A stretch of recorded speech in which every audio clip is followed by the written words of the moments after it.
よし、決めた。ノエ君、ぜひ私と友達になろう。もっともっと君のことが知りたいんだ。 What the heck? These two are so similar. そうとなれば。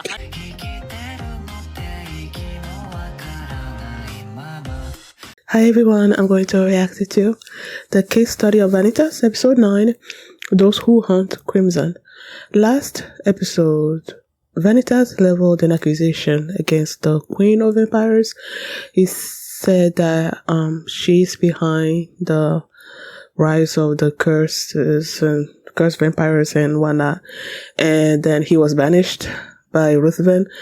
Now, in the human realm, or whatever, there are these vampires that are being captured and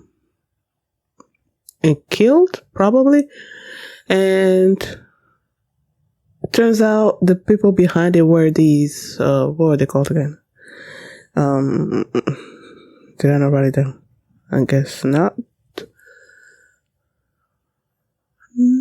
What were the names again? Chasseur. The Chasseur. And they infiltrated this church, underground Chasseur lair or whatever.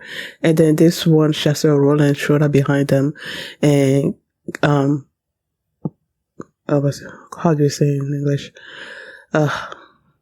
Locked up. Oh my goodness. They locked up, Vanitas and, threw flash grenades, something or other in the air, and it's affecting Noe's eyes. So yeah, and then the guy injected himself with something, and he's about to face them, something or other like that. So I don't know how they're gonna get out of it, but yeah, that's what happened last episode. Sorry, I'm coming. Like I have a cold. I'm still battling. I'm not totally 100%. So. Yeah, so that's what happened last episode. And before we get into this one, if you guys have my reaction, please give it a thumbs up, subscribe, and please consider supporting me on Patreon at patreon.com/feelemini. And now let's start this episode, and here we go.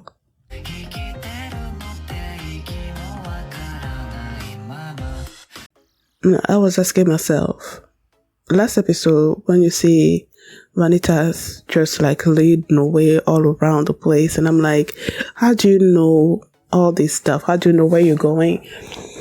Did you used to be a chasseur, and sort of, but not really, because from what he said this episode, his parents were killed by vampires, and he got the church or whatever, these chasseur people, they saved him, and now we're sort of like trying to train him to become a chasseur. Like he was, training. He was in the process of becoming a chasseur. But then this Dr. Moreau took notice of him and began experimenting on him. Apparently that's what he does.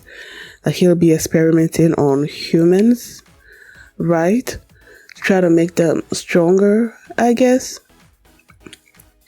And he's number 69, when he was explaining his backstory to Noe, and then he threw him the medallion that they found that Dante gave him in the previous episode, and he's like looking the back and it said number 128. I didn't really understood that until I didn't understand what that number meant until Vanitas came face to face with Moreau, and Moreau called him number 69, meaning that the person that they took the medallion from was the number 28 among Moreau's experiments and stuff. So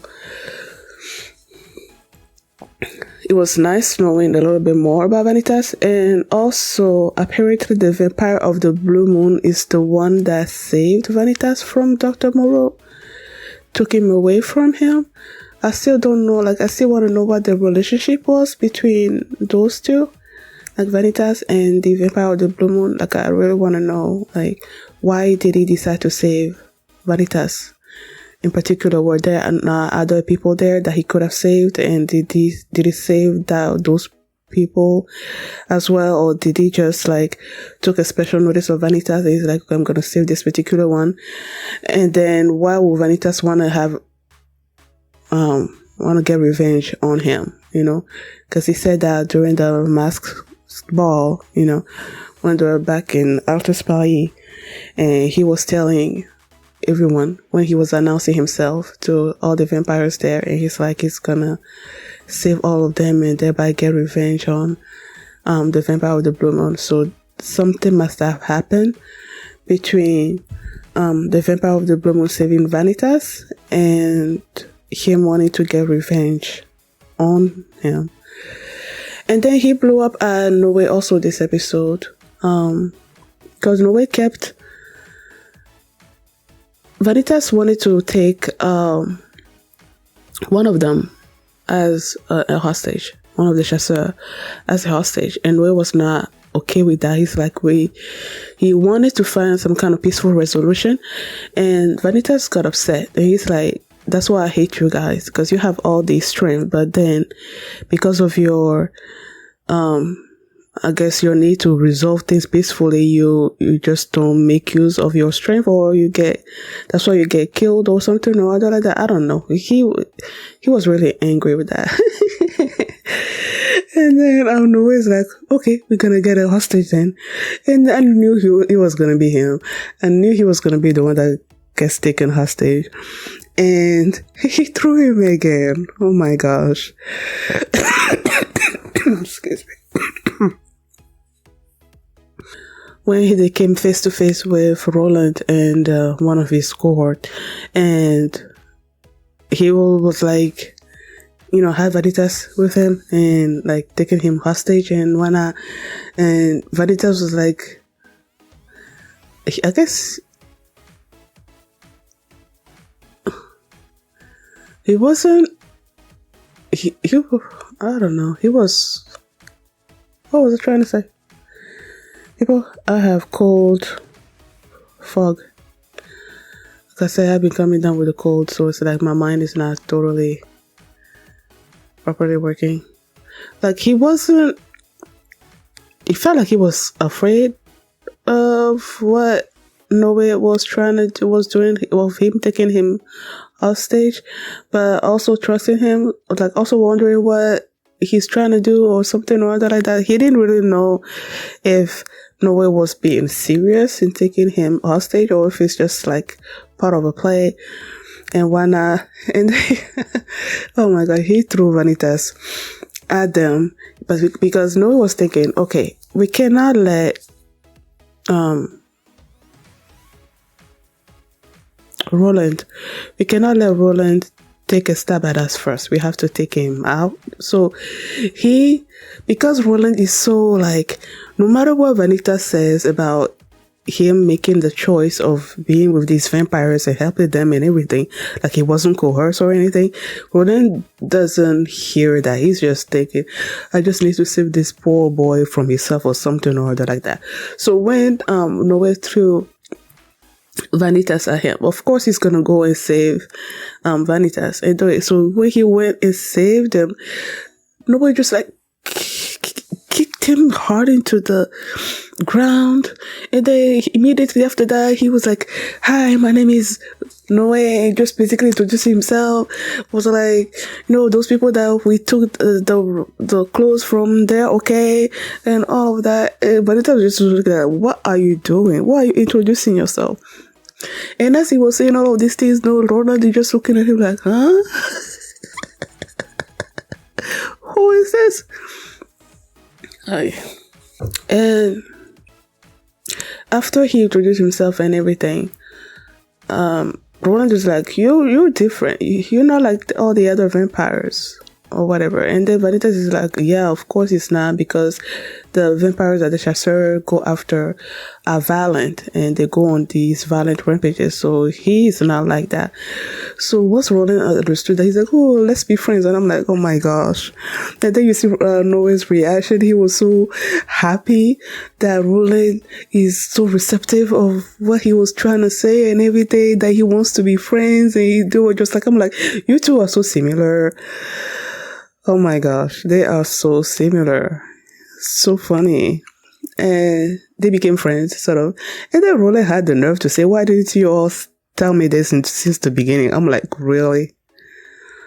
Really, you did not give them time to tell you anything, like at all. And Vanitas told them that Dr. Moreau, because while they were there and they had all these chasseurs around them, that's when Vanitas revealed that Dr. Moreau was still alive. You know why he said that? And then they were like, huh? Like he was banished or something or other like that. At first, I thought that these chasseurs were okay with what Moreau was doing. Like Vanitas said that he's been basically experimenting on these humans, right? And the thing that they injected themselves with, like Roland, the thing that he injected himself with to give himself sort of like superhuman strength and whatnot, clearly must have come from an experiment of some kind. So I'm thinking, okay, so this Moreau guy is behind these chasseurs with these, like Roland and everything. So I'm thinking they are okay with what Roland is doing. Like he's basically their leader, sending them out on missions to capture these vampires and stuff. That's what I'm thinking. But based on their reaction, they were not okay with this Dr. Moreau. They thought that he was gone, and the fact that he's now alive was something that basically has put Vanitas Noe and these chasseurs on the same side. So now they made their way to where Moreau was. They opened the door, and then when I saw the confetti or whatever thing pop or whatever, I knew he was gonna be like, welcome home, because he was, as he was watching all this stuff play out, he was like, okay, this black haired, blue eyes person seems familiar to me. Oh, Vanitas. And that's when he said that the vampire of the blue moon took him away from him. And when I saw the confetti and everything, I'm like, he's gonna be like, welcome home. And that's exactly what he said. And he didn't even call him by his name, he called him by the number, like, welcome home number 69 or something or other like that. I'm like, okay. Yeah. So yeah, that's what happened this episode. Thank you guys for watching. And if you like this reaction, please give it a thumbs up, subscribe. And if you want to see my reaction to the next episode, you can do so by checking out my Patreon at patreon.com/ifelimini. And you can also see the format for this reaction there as well. So thanks for watching, and I will see you next time. The harpers harped, the minstrels sang, and at the gates the trumpets.